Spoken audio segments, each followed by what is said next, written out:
MC², and then, you know, getting a letter to the president to start, you know, the Manhattan Project that ultimately left the world in the hands of America, right? I mean, by taking out Japan. I mean, some people say that's evil, but that's maybe it ended up in good, right?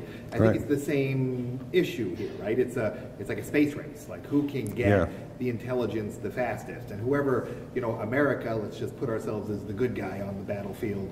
You've got all these other countries trying to develop it equally as fast.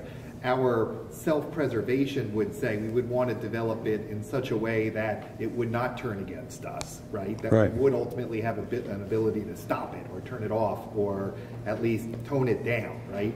Maybe there's somebody evil in the world who would want to get it for the exact opposite reason, but then it becomes a battle of World War II and equals MC², right? Who gets it first? And then you still have the problem with nuclear today. Is it nuclear or is it's proliferation, right? And it's keeping it out of the hands of the person that would do evil with it. So, yes, you know, and people say, well, why don't you just unplug it? You know, when it gets too advanced, why don't they just? How can we control it? And one of the big reasons comes back to exactly what you said.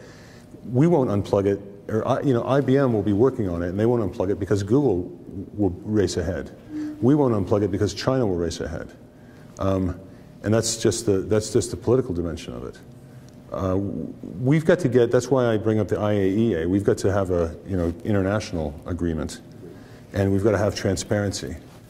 And I think there's an ethicist at Yale, Wendell Wallach, who predicts that we'll need a big accident before we concede to working with the Chinese or working with or having Google and IBM work on the same thing. So that's a real issue. We're in an intelligence race right now.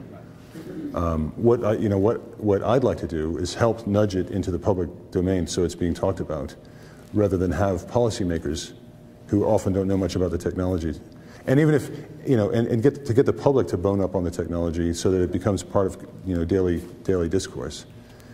And it takes a lot. It's not one book isn't going to do it. It's going to take a lot of books, a lot of films, a lot of conversation.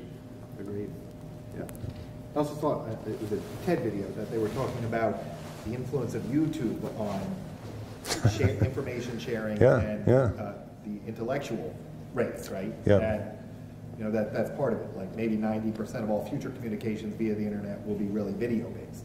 Kind of crossing that, right? Because it's because of the size of files that held that back for so long. Right. Now it's so much easier. I'm afraid it's going to be dog videos, though. That's all I watch. I think we have time for about one or two more questions. Okay. Sorry, go ahead. Yeah. Well, one of the